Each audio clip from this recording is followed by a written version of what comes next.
A, el B y el C, necesitamos que esté cada uno con un check.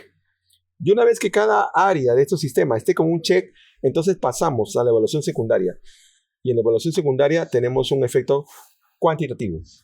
Tenemos valores, tenemos presiones y es el momento donde de repente vamos a monitorizarlo, vamos a empezar a generar nuestros signos basales, ¿no? Estos signos cómo van a cambiar en el trayecto del tratamiento y en qué término va a quedar para reportarlo y tener ese dato de los signos para poder entregarlo. Ojo, y no olvidar lo que mencionamos la vez pasada, la glucosa es un signo vital hoy por hoy en trauma. No te olvides de tomar un Glucotex. No te olvides de tomar la glucosa porque eso es básico, es vital. Puede ser una de las causas del problema y no te das cuenta. Y el paciente está con las pilas fuera y ese robot no va a funcionar hasta que lo enchufes y le pongas un par de buenas pilas, un par de buenas baterías, ¿no? Para la energía, y eso lo da la glucosa. Entonces, más o menos sería el detalle principal, inicial, como para pasar al segundo round. Así es, porque nos íbamos a olvidar una letra que es dentro de todo la más importante. Exacto. ¿Dónde está la tóxica? Así es. ¿No? La D, que es todo lo que se encarga relacionado al déficit de conciencia, ¿no? Exacto. Y es muy importante porque el cerebro es muy noble, el cerebro es muy... hay que amarlo mucho como si fuese un pequeño cachorro, ¿no? Porque necesita de varias cosas. Y estudios a nivel cerebral, sobre todo los estudios compartimentales que empieza a hacer el doctor Monroe Kelly, ¿no? Habla mucho acerca de que en el cerebro cuando se genera presión, ¿no? La sangre se puede redistribuir, ¿no? El líquido cefalorraquídeo también se puede redistribuir, ¿no? Pero lo que no se puede redistribuir es la masa encefálica. Entonces tenemos dentro del prehospitalario ya de por sí varias limitantes de cómo manejamos, ¿no? Las alteraciones que puedan tener algo que pueda generar efecto de masa dentro del cerebro para poder solucionar o para poder dar una ventana adicional a la hora de llegar al hospital. Es increíble cómo es que el conocimiento y cómo es que la data y esto te genera un pensamiento crítico para poder manejar ese tipo de niveles también de lesiones. Si bien es cierto, Alfredo, va a ser muy difícil que nadie de nosotros en el contexto prehospitalario es un neurocirujano que va a operar en la calle. Eso no hay ni siquiera en el primer mundo todavía. Pero sí podemos tener información básica para poder generar, en la medida de que nosotros tengamos claras las fórmulas, ¿no? Los protocolos y todo esto para poder darle una luz de vida a alguien que sufra un traumatismo cráneoencefálico ocupante de espacio. Mencionaste a Monroe Kelly y esa teoría habla de tres sistemas, ¿cierto? Masa encefálica, líquido cefalorraquídeo y sangre. Y esta está connotado en 80-10-10 aproximadamente. 80% de masa encefálica, 10% de líquido cefalorraquídeo y 10% de sangre.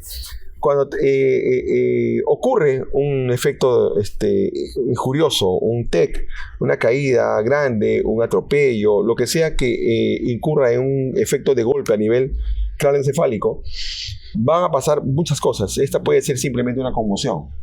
Así es.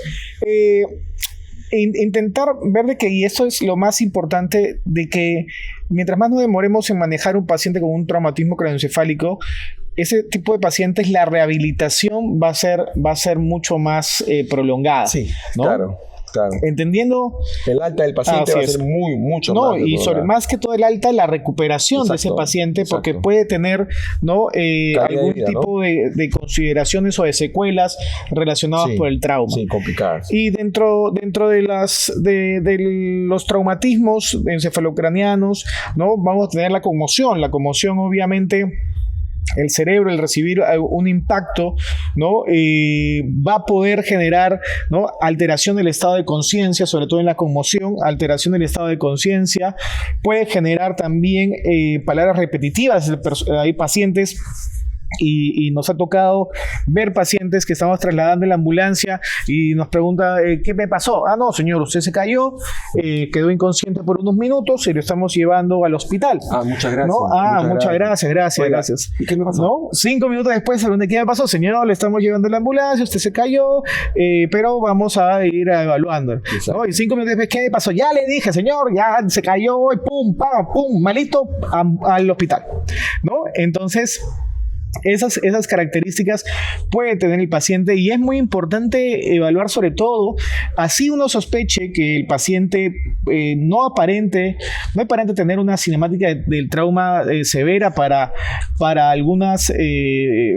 para pensar en algo más grave, siempre también tener en cuenta de qué parte, ¿no?, del cráneo se ha golpeado. Hay zonas que son mucho más duras, hay zonas que son no tienen tanto un hueso tan duro, tienen un hueso un poquito más huecos. Entonces, tener en cuenta mucho eso, porque hay que ver la evolución que tiene el paciente, ¿no? Cómo te evoluciona durante el camino, qué movimientos hace, qué estado de conciencia está al llegar a la escena, cómo al finalizar de la escena, ¿no? Entonces, felizmente, dentro de la conmoción, cuando se hace una tomografía, se evidencia que no hay ningún tipo de sangrado. Entonces, esa evaluación, una recuperación del paciente en minutos, que va a salir airoso. Tenemos también amnesia retrógrada. Así es, eso se llama. Así ¿no? es. Paciente pues tiene algunas lagunas, pero esto es como un knockout de un box, ¿cierto? Es como un knockout. El paciente queda inconsciente y luego poco a poco se va recuperando, ¿no? Eso es parte de este tipo de lesiones. También tenemos lo que es la contusión. Y en la contusión ya estamos hablando que hay un estricto daño de tejido, ¿cierto? Ya esa es la diferencia de la conmoción. En una contusión tenemos un daño estructural de tejido y me va a provocar un sangrado. Me puede provocar un edema de masa, me puede provocar salida de líquido cefalorraquídeo o salida de sangre. Y esto, pues obviamente va a salir por lugares donde de repente menos lo sospeches. Si hablamos de la teoría de Morron-Kelly, de la distribución, cuando un paciente tiene un TEC, a veces suele hiperventilar. Y cuando este paciente hiperventila es porque quiere generar una vasoconstricción. Y la vasoconstricción a nivel cerebral pues puede ser contraproducente si es que no la controlamos muy bien, porque esta va a generar una hipoxia cerebral. Y cuando tenemos el líquido cefalorraquídeo en un contexto traumático a nivel cerebral, esta se va a alojar en el foramen magno. Cuando hay una vasoconstricción, vamos a darle aproximadamente un 5% de espacio a la masa. Y el líquido cefalorraquídeo, cuando se aloje en el foramen magno, también le va a permitir aproximadamente un 5% de espacio a la masa. Y esta masa, pues, se edematiza teniendo esa chance, y nosotros tenemos que de repente generar acciones como para poder controlar que la presión intracraneal no aumente. Y esas presiones va a generar de acuerdo a una fórmula que nosotros muy bien ya lo mencionamos, creo, la vez pasada con Alfredo. Si bien es cierto, cuando la injuria es traumática, cuando la injuria tiene mucha violencia, no le da tiempo a la sangre a generar vasoconstricción.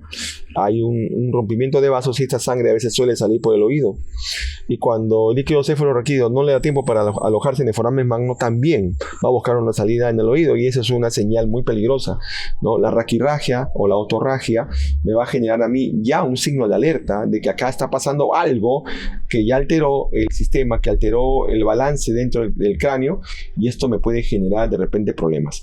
Una de las cosas que podemos sugerir es que cuando evaluemos a una persona, acuérdate, primero calidad de vida, primero controle la sangre, primero permeabiliza la vía aérea y garantiza la presión torácica, ¿sí? Luego, de repente el que está en la vía aérea puede observar parte del cráneo, parte de la cabeza, y si nota sangre en el oído, sécalo, solo sécalo y espera un momento. De repente, minutos después o segundos después, si se vuelve a llenar de sangre, entonces se empieza a sospechar que probablemente hay una lesión de TEC, ¿no? Claro está también que tienes que revisar si hay laceraciones, si hay algún rasguño, edema, el famoso chinchón que nosotros decimos, ¿no? Si hay algo de eso que me haga sospechar que hay una lesión. Y claro, seguramente también hay otras sintomatologías que el cuerpo manifiesta cuando hay este tipo de lesiones. Sí, evaluar sobre todo, ¿no? Dentro de evaluación primaria, observar, ¿no? Signos, como tú bien dices, de fractura de base de cráneo, ¿no? Los cuales podemos ver el ojo de mapache, el signo de Battle, anterior, posterior, la otorragia o la torraquia, ¿no? Es importante entender esto dentro de los conceptos de la presión de perfusión cerebral. Exacto. ¿No? Los conceptos de la presión de perfusión cerebral, que es la presión arterial media menos la presión intracraniana. Saber que existen algunos factores que van a generar alteración de la presión de perfusión cerebral. Y a nosotros nos parece importante también evaluar el flujo sanguíneo cerebral, que es la presión de perfusión cerebral sobre la resistencia vascular cerebral. Exacto. Entonces, por ejemplo, si yo tengo un paciente con hipovolemia, ¿no? Ese paciente con hipovolemia, en la cual tiene un traumatismo encefalocraniano, la presión arterial media va a estar baja, entonces, y la presión intracraniana va a estar alta, por ende va a disminuir mi presión de perfusión cerebral y por ende va a disminuir mi flujo sanguíneo cerebral. Exacto. Si yo tengo un paciente, ¿no? Que tiene, por ejemplo, la anemia, sucede lo mismo, la hipoxia también sucede lo mismo, ¿no? La hipoxia genera incremento del CO2, el CO2 lo que va a generar es incremento de la vasodilatación a nivel cerebral. El incrementar vasodilatación a nivel cerebral va a generar que haya un aumento de volumen, porque la dilatación genera que tienes mayor cantidad de sangre que puede pasar por esos vasos sanguíneos, entonces va a incrementar mi presión intracraniana y por ende va a disminuir mi presión de perfusión cerebral y por ende va a disminuir mi flujo sanguíneo cerebral. La hiperglicemia también es importante controlar los niveles de glucosa porque también van a generar alteraciones de este tipo de presiones. Por eso, una de las formas como nosotros podemos, y justo cuando habíamos hablado acerca de las presiones arterial medias objetivo a nivel de tórax y abdomen, que era de 65, en estos objetivos ya van a variar un poco. Exacto, las presiones arteriales medias y sobre todo en prehospitalarios podemos irnos guiando acerca de una presión sistólica objetiva, ¿no? Para ubicarlos más o menos en el detalle, la fórmula es PPC igual a PAN, que significa presión arterial media, menos la PIC, presión intracraneal. En estos casos, la PAN y la PIC son inversamente proporcionales. Si aumenta la PAN, disminuye la PIC. Y si aumenta la PIC, disminuye la PAN.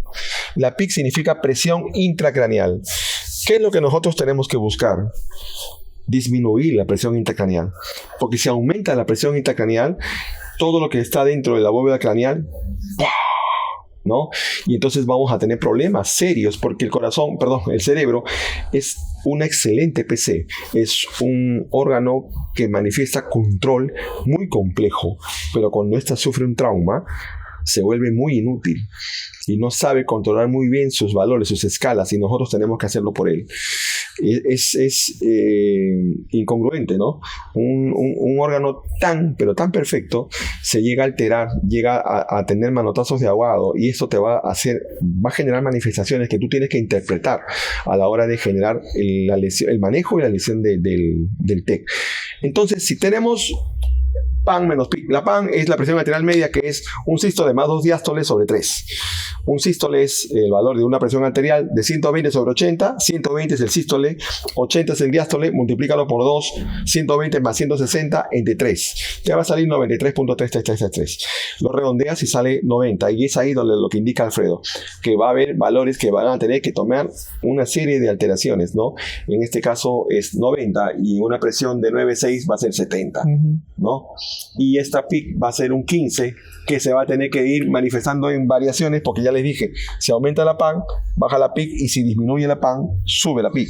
Entonces, en ese balance vamos a estar nosotros buscando la mejor opción para que esta presión de perfusión cerebral no se afecte y tengamos a nuestra tóxica bien mantenida en el contexto. Sí, una de las formas en prehospitalario y ahora que dentro de las nuevas evoluciones en el prehospitalario tenemos es la evaluación ecográfica de la medición de la vaina del nervio óptico, ¿no? La medición de la vaina del nervio óptico es muy útil para poder de manera indirecta extrapolar los valores de la presión intracraniana. ¿2021 salió eso? No, ya la medición de la vaina del nervio óptico ya tiene muchos años, ¿no? Pero el ahora involucrarlo dentro del prehospitalario es casi más o menos 2021, en lo cual ya se promulga que se puede utilizar. Obviamente esto por el personal más capacitado, porque no nos vamos a demorar pues 10 minutos en evaluar la medición de la vaina del nervio óptico. Se ve que una medición de una vaina del nervio óptico mayor a 5.5 milímetros equivale a una presión intracraniana mayor a 20. Entonces el paciente tiene un traumatismo encefalocraniano con un efecto de masa, o sea por sangre o sea por edema cerebral, ¿no? Que está afectando y puede comprometer la vida del paciente. Lo que es peor es que es el proceso de aumento. Así es. Porque la presión es un contexto que aumenta, ¿no? 20, si la verdad normal es 15, en 20 ya estamos en pérdida, ¿no? Y si ahora piensa, si te estamos hablando de la presión arterial media, que tenemos que mantenerla de repente un poco arriba para que la PIC no suba, imagínate un paciente con una pérdida hipovolémica, un paciente con una fractura pélvica, un paciente con una fractura de fémur bilateral, un paciente que haya tenido bastante sangre en pérdida y que le estemos rescatando, y que además tenga un TEC. ¿Te imaginas la tremenda faena que toca hacer en la prehospitalaria, ¿no? Entonces, si estás con nosotros, si estás enrolado en la secuencia, si estás con esta filosofía de enseñanza, con esta academia, entonces detente un poco y piensa, ¿es cargar y llevar? ¿Es llegar, cargarlo y llevarlo? O sea, pensemos un poco. Si esta persona fuera alguien querido, si esta persona fuera alguien que de repente tú estimas, ¿no? O ponte en el lugar, es el papá de alguien, es la mamá de alguien, es el hijo de alguien o el hermano de alguien. Tenemos nosotros que generar una evaluación exhaustiva. Y si realmente esta conversación, esa charla, está siendo un poco ajena a tus conocimientos, busca centros, prepárate académicamente y recibe la información exacta como para que tú seas un buen líder y un buen proveedor de salud en atención prehospitalaria. Esto no es decir, mira cuánto sabemos, mira, no. Esto es poner en onda, esto es ponerlo en el medio del asunto, esto es ponerlo en el contexto urbano y que tú realmente tengas y pongas las barbas de remojo, ¿no? Que tú digas, caramba, esto no lo sabía. Y ser Hidalgo. En algún momento Alfredo no lo sabía, en algún momento pues yo no lo sabía. Hace poco vi un post de Edwin Dávila, un saludo de Edwin, cuando él decía, ¿quién no ha cometido errores al inicio de su carrera? ¿Quién no ha cometido errores? Y yo, mi primer error, para comentarlo, fue que yo, en una de mis primeras emergencias, me voy a un atropello. Listo, atropello, avenida tal, pum, llega y Charlie, yo en la ambulancia, y bacán, ¿no? Pensando que me va a tocar. Oye, llego, bajo el atropello, veo... Mis guantes, saco los guantes, póntelos, ¿no? Sí, con tu mano sudando todavía, ser peor. Pues. O sea, fue un momento tan impactante y probablemente una vergüenza personal que tuve, pero ¿qué crees? Jamás me volvió a pasar eso. Jamás. Y a veces uno tiene que aprender a veces de esos pequeños errores, ¿no? No sé cuáles han sido tus errores. No, yo aprendo más de mis errores que de mis aciertos. Sí, pero, exacto. Pero y mira, una de las cosas a veces la falsa sensación de hacer las cosas bien por el paciente, y eso lo vamos a comentar un poquito, es el tema de la ventilación cada 3 segundos, ¿no? En ese tipo de pacientes. Sí, claro. Es que nosotros hacemos ventilación cada 3 segundos todo el traslado. Cuando el paciente llega al hospital, lo dejamos de ventilar.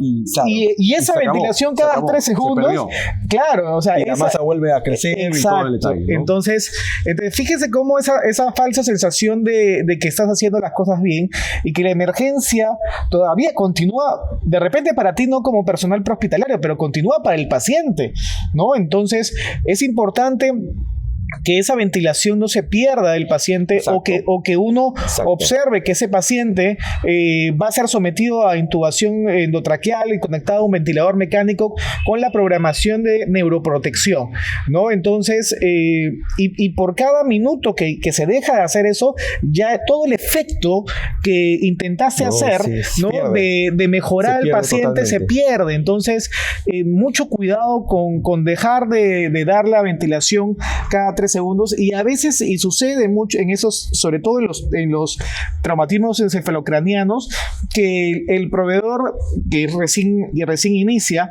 tiene algo que se llama disociación cerebro-mano. ¿Qué significa? Que hace 1001, 1002, 1003, ventilo. 1001, 1002, 1003, ventilo. Él piensa que está dando ventilación cada 3 segundos, pero su mano está dando una ventilación cada segundo, ¿no? Y eso lo está hiperventilando, está generando vasoconstricción periférica a nivel cerebral, la hipoxia cerebral aumenta y el paciente va a incrementar su presión intracraneal, el paciente va a morir. Así es. Entonces, el oxígeno siempre es un medicamento. La ventilación asistida es un modo de ventilación mecánica. Entonces, utilizarlo de manera sabia. Y por eso, y si se fijan, no es una hiperventilación. Antes a eso se llamaba hiperventilación. Es una ventilación controlada claro, en la cual está dando 20 respiraciones por minuto, que está dentro más o menos hasta el rango alto de las ventilaciones, de 12 a 18, de 12 a 20, de acuerdo a la literatura, de las respiraciones que uno va teniendo. Entonces, fijarse muy bien, ¿no? El grado de afectación que podemos darle a nuestro paciente, que aparte tiene un traumatismo encefalocraniano, aparte tiene un efecto de masa a nivel cerebral, y aparte, ¿no?, tiene a una persona que lo que está haciendo es matándolo. Exacto. Vamos a ser un poquito prácticos en esto, chicos. Permítanos explayarnos un poco. Y esto es para que tú tomes nota de esto, por favor. Mira, tenemos tantas felicitaciones de Panamá, de Argentina, nos llaman de otros lados, nos mandan mensajes por WhatsApp diciendo que esto es fantástico, que les ayuda mucho. Y es increíble porque esto lo hacemos para nuestro Perú. Lo hacemos para nuestro Perú, pero nos alegra mucho. También que lo hacemos para otros países, ¿no? Nos alegra mucho que por eso también suceda, por supuesto, claro que sí. Que trascienda fronteras. Exacto, porque eso es algo muy simpático. Eso trasciende pero fronteras. Déjame serte muy claro, ¿sí? Alfredo ha hablado sobre un detalle que tú, como proveedor avanzado, probablemente lo entendiste si sabes de qué estamos hablando. Pero para ti, que quizás todavía no has llevado tu educación continua y has escuchado que el contexto de un manejo de oxígeno cada 3 segundos es vital e importante, déjame decirte lo siguiente. Cuando tú tienes un traumatismo encefalocraniano, tú tienes que este paciente empezar desde la base. ¿Cuál es la base? Hay una fórmula que es la PPC. Y según el contexto de estudios y todo el detalle, se exige que en un paciente que está sufriendo edema de masa tengamos una sistólica mayor a 110. ¿Okay? Que la sistolia de este paciente sea mayor a 110. Para lograr eso, en un paciente politrauma, atropellado, eyectado, que tenga múltiples fracturas, lesiones, yo primero lo tengo que estabilizar a ese paciente. Por eso es que la evaluación primaria es un ABC cualitativo. Si yo logro estabilizar a una persona con su ABC, significa que estoy logrando una sistólica de 90. Ya estoy logrando sistólica de 90 y voy a comenzar por ahí.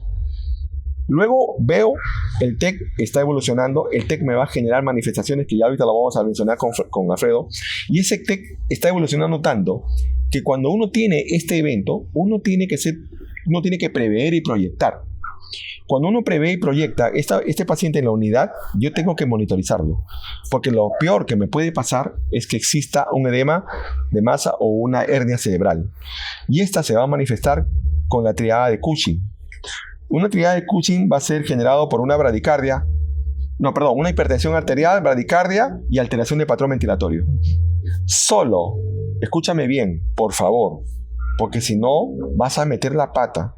Solo cuando exista la alteración del patrón ventilatorio adjunto a esto que te acabo de indicar, entonces vas a tener que cambiar la secuencia de ventilación, pero solo si se altera el patrón ventilatorio. Si el paciente no tiene alteración de ningún tipo, usted sígalo llevando cada 5 segundos. Ventílalo cada 5 segundos, tranqui. No pasa nada, todo bien. Estás manejando bien la hemodinamia, logra una sistólica de 110 o mayor a 110 para que la PIC se mantenga a raya, y eso va a generar que tú lo lleves de una manera bien chévere. Si no estás entendiendo esto, matricúlate en un curso. PHTLS es uno de los mejores en el contexto traumático.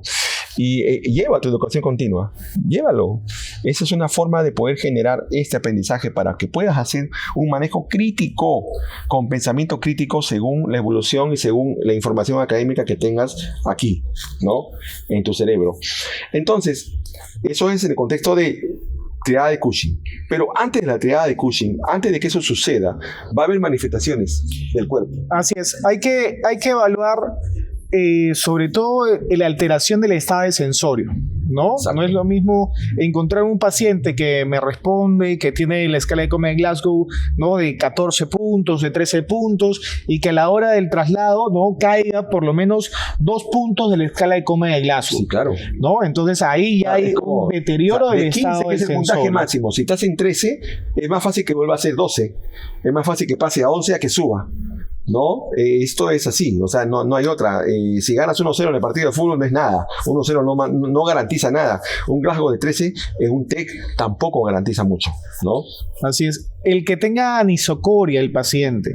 Al tener anisocoria, quien controla la contracción a nivel de la pupila es el tercer par craneal, eso es el oculomotor. Entonces, y normalmente se contrae de acuerdo a estímulos parasimpáticos. Entonces, ¿qué puede suceder? De que esté incrementando la presión intracraniana, exacto, que oprima el tercer par y que no pueda generarse la miosis. Entonces, cuando uno vea la anisocoria, sepa que el lado midriático es en ese hemisferio donde se encuentra sobre todo el mayor daño que pueda tener el paciente.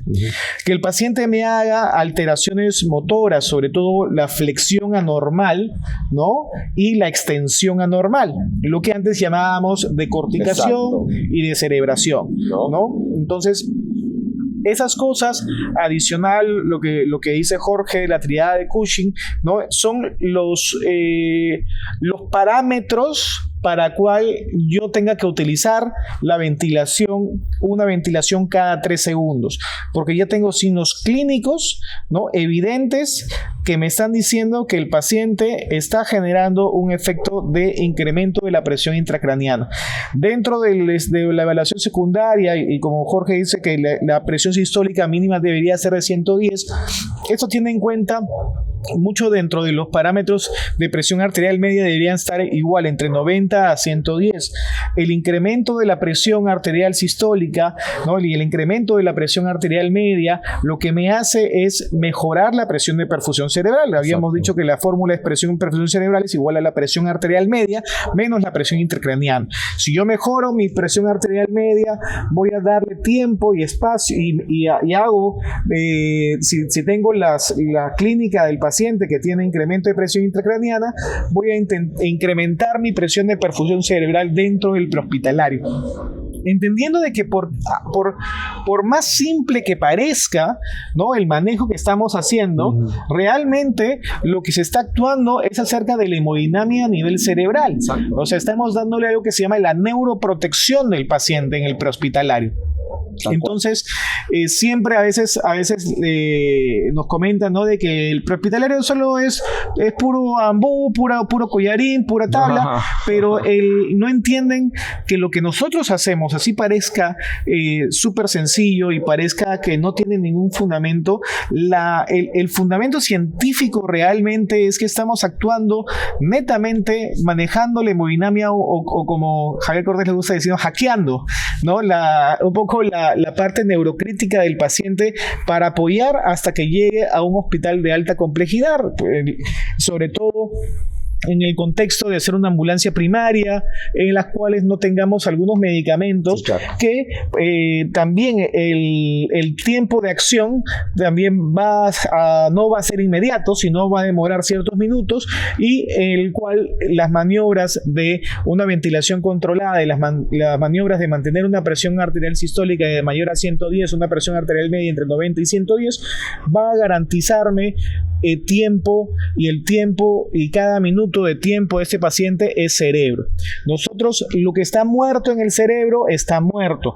Si hay una isquemia en ese paciente, ¿no? Ya a nivel sí, cerebral, eso para nosotros ya está muerto. Ya está. Lo que nosotros queremos evitar es justo algo que se llama zona de penumbra, sí, ¿no? Que es esa parte del cerebro que no está ni vivo ni muerto, está medio atolondrado, y que nosotros queremos que no incremente, ¿no? La tasa de tejido que se pueda morir en el cerebro. Exacto, así es. Para adicionar a lo que mencionaba Fredo, ya hemos hablado de lo que es anisocoria, hemos hablado de lo que es el signo de mapache, signo de mapache, ojo de mapache, ¿no? Fractura de base de cráneo anterior, signo de Battle, mancha equimosa retroauricular, fractura de base de cráneo posterior, fractura de base de cráneo central, puede también manifestarse con vómitos escopetazos. Si tenemos vómitos escopetazos, ¿alguien conoce la emergencia de Revalletti? Sí. Para todos aquellos que conocen la emergencia de Revalletti, ¿de qué altura es el techo? Alta, ¿verdad? Yo he visto pacientes llegar sus vómitos al techo. Salen a escopetazos. Es tremendo. Es tremendo. Ahora imagínate que te acerques a evaluar sin lentes protectores, ¿no? Señor, ¿está bien? ¡Pah! Ya está, fuiste, ¿no? Entonces hay que tener cuidado. La otra puede ser una manifestación de convulsiones. Las convulsiones también va a ser una cadenada de alerta al hecho de que el paciente está sufriendo. Entonces ya tenemos también, como no, rigidez de nuca.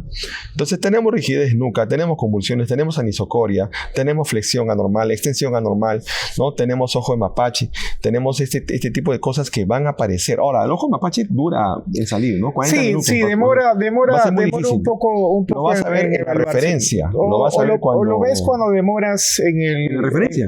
Cuando tu ambulancia te llama para decir, llévatelo a otro hospital, compadre, porque no, acá no hay, claro, no hay resolución. O en el tiempo que a veces a veces las familiares llaman, también, ¿no? Posterior a que después de 1 hora, 2 horas de que ha sucedido el evento, ¿no? Porque a veces lo dejan, dicen, uy, no, ya mejora, claro. Hay que dejarlo dormir. Sobre todo eso sucede a veces en pacientes mayores. Sí, verdad, en los pacientes adultos mayores, sobre todo como tienen atrofia cortical, ¿no? Por la edad, que a todos nos va a pasar, a ti más pronto que a mí.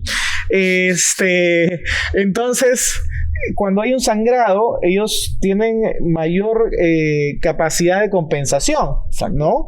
Entonces, porque hay una involución de la masa encefálica. Así es, entonces tienes más espacio para que la sangre se pueda meter ahí. Hay una involución del 10% de la masa encefálica en el geriátrico. Entonces, a veces dicen, no, pobrecito, hay que dejarlo dormir, ¿no? No tiene sueño, ya no quiere comer, no, pobrecito, el golpe lo ha, le está con mucho dolor, el golpe lo tiene así, es que descanse mejor. ¿No? Y ya recién cuando el paciente ya deja de tener conciencia, ahí recién a veces llaman a los servicios de urgencia, sí, ¿no? Claro que sí, es verdad, es muy, muy importante. Entonces, hay muchas manifestaciones. Recuerden el consejo de la semana anterior. Si tú vas a abrigar al paciente, que es muy importante, ya vamos a hablar de hipotermia en algún momento, Alfredo, tenemos que hablar todo un programa sobre la hipotermia, el enemigo silencioso en el trauma. Entonces, este paciente cuando lo abrigues, recuerda, descubre sus brazos. No lo abrigues todo como un tamalito. Descubre los brazos. Porque si tú estás sospechando que ha tenido un TEC, entonces tú tienes que estar muy, muy precavido en observar si este paciente en algún momento hace esto o si está haciendo esto simuladamente. Créeme, a veces en el caos, quizás ya lo viste, si quizás no sabías qué significaba, pues ahora tienes que prestarle más atención a eso, ¿sí? Hay que estar realmente preparado para poder cuidar del prójimo. No solamente, hay niveles, por supuesto, pero tenemos que esmerarnos mucho en el detalle de saber qué hacer con esta persona, ¿no? Y bueno, no sé si tengas alguna otra acotación. Bueno, creo que hemos hablado bastante sobre lo que es la letra D, ¿no? El déficit neurológico. Creo que queda claro un poco más cuál es el motivo por el cual hacemos la ventilación controlada. Queda más claro por qué son los valores que nosotros o metas que tenemos que tener con la presión dentro del contexto científico y sobre todo con medicina basada en evidencia de la importancia de lo que realmente hacemos, que la emergencia en estos pacientes no termina cuando se baja de la ambulancia. Esos pacientes tienen que seguir con ventilación cada 3 segundos. La recepción, la recepción tiene que estar al mismo nivel y mejor que la prehospitalaria. La recepción también es vital. Colocas con tanto cuidado de repente porque amerita, según un contexto Nexus, un criterio Nexus, pones un collarín y llegando allá, ¡pah!, se lo quitan. ¿no? Los doctores con tanto cuidado usando una camilla SCAP, porque es un politrauma de repente con una sospecha vértebromedular, llegas al hospital y ¡pau! Lo ponen a una camilla con rejas para el rayos X, o sea, todo ese detalle realmente tiene que terminar. Y ahora, claro, que no me van a decir los hospitales que se van a poner, ¿qué estamos haciendo? No, o sea, esas son cosas, son realidades que marcan y son realidades palpables. Hay hospitales que se portan muy bien, por supuesto, que tienen un gran equipo de trabajo, porque hay líderes que se encargan de eso, pero también sabemos que hay hospitales que definitivamente pues no tienen ni el mismo protocolo. Un divorcio en un gran divorcio con la atención prehospitalaria. Levantar un poco la camilla para que el paciente disminuya la presión intracraneana, que el mismo conductor de la ambulancia no se desespere porque está frenando, acelerando, que eso también genera daños a nivel de las presiones intracraneanas. Si a nivel hemodinámico sabemos que hay una gran lesión, ahora imagínate con un TEC, con un edema de masa, que estamos nosotros luchando por mantener una PAN elevada y mantener la PIC a raya. Imagínate un buen frenazo. Imagínate una aceleración, una desaceleración constante. El intercambio de presiones a nivel de la masa cerebral pues va a ser fatal y este paciente va a llegar con serias complicaciones, ¿no? Y eso es por si de repente por ahí ya lo sabías, pues genial, que lo hayas vuelto a repasar. Y si no lo sabías, preocúpate, entrénate, certifícate, porque realmente eso es lo que va a garantizar este detalle. Entonces, haciendo unas resumidas cuentas, control de hemorragia. ¿Cuánto tiempo te va a demorar? Sale de tu casa ahorita, en este momento, sale de tu casa, llega a la esquina y haz un giro de 360. Haz un giro de 360 grados. Cuando termines el giro, dime qué puedes usar para ocluir un sangrado de una fractura femoral. ¿Qué puedes usar en un sangrado arterial? Dime qué puedes usar. Que corbata, que la correa, que la venda, que la soga, nada, vamos. Aprende a utilizar un dispositivo correcto. Aprende a utilizar los dispositivos que se necesitan para estos acontecimientos. Un torniquete, sea la marca que sea, un torniquete. Entonces, luego sigues con manejo de vía aérea, permeabilidad de vía aérea, perfecto. Manejo de tórax, prevención, 5 patologías: neumotórax abierto, neumotórax atención, taponamiento cardíaco, hemotórax masivo, tórax inestable. Lo tienes que buscar, lo tienes que encontrar, lo tienes que solucionar. Hay cosas que se solucionan y hay lesiones que vas a tener que empalmar en una al hospital, en una, ¿no? Luego sigue la circulación, pulso radial, hemorragias internas, tener mucho criterio a la hora de evaluar. Luego sigue el déficit neurológico, el estándar de lo que es la presión de perfusión cerebral, tan importante, mantener una sistólica mayor a 110 en el caso de que se compruebe y sea una contusión lo que estás viendo. Si es una conmoción, tranquilo, evalúalo, obsérvalo, espera que el paciente se pueda volver a generar su propia recuperación en minutos, ¿no? Y ya habrá momento de hablar de la hipotermia. Así es, ya, un punto muy aparte de todo esto, ya, ¿no? Y una de las cosas más importantes es que, sobre todo en este tipo de casos, todo el personal prehospitalario cumple una función, desde el Exacto. Conductor hasta los mismos paramédicos. Todos cumplen una función importantísima, porque si uno conduce a lo loco puede generar daño al paciente, si se hiperventila el paciente puede generar daño al paciente. Entonces, sí, hay que, sobre todo en esta parte, ¿no? Creo que es una de las letras que es más sensible a todo, ¿no? Cualquier error puede llevar a que ese paciente termine con secuelas neurológicas permanentes y termine con una rehabilitación que le puede durar años, que pudo haberse evitado simplemente por haber hecho un buen manejo. Si tú tienes un paciente que está con politrauma y sospechas de un TEC y tu unidad no tiene un monitor, pero en esa misma emergencia llega SAMU, que sí la tiene, entrégasela. Va a ser una mejor evaluación, va a ser una mejor monitorización que tú, porque tú no tienes el monitor. O sea, hay que estar conscientes con todo lo que tenemos. El paciente le pertenece al entrenado, el paciente le pertenece al personal que tiene los dispositivos, que está entrenado, el paciente que conoce. Si tu unidad no tiene ningún monitor, pues poco o nada vas a hacer con un paciente que sospeche de TEC, ¿no? SAMU siempre llega a las emergencias y a veces no, porque de repente está sobrepasada con la demanda. Y si esta unidad llega y por A o B no tenga monitor, pues bueno, vas a tener que de repente sopesar, ¿no? Por lo menos en SAMU hay un médico y que él se haga responsable de eso y que él se lo lleve. Ya sabrá qué hacer. Y si en tu unidad hay un médico, pues listo, te lo llevas y ya sabes, con el criterio. Cuidado con las velocidades, cuidado con las aceleraciones, las desaceleraciones, cuidado con los puntos que ¿no? Que acabamos de hablar, reevaluación constante. O sea, manejo de escena, evaluación primaria, evaluación secundaria, bueno, historia clínica en el intermedio y reevaluación constante, porque eso es lo que va a generar la garantía de que ese paciente llegue hemodinámicamente estable. ¿Sí? Así que estos son los pequeños tips, las pequeñas informaciones, conceptos, detalles académicos que te lo da pues un gran referente de atención prehospitalaria como Alfredo, ¿no? Y este pechito pues que está siempre en el área técnica, que está siempre tratando de generar de repente logros, ¿no? Objetivos y logros, tanto en nuestro medio prehospitalario, tanto en nuestra querida ciudad y en nuestro querido Perú. Porque esto es Camino a la Emergencia.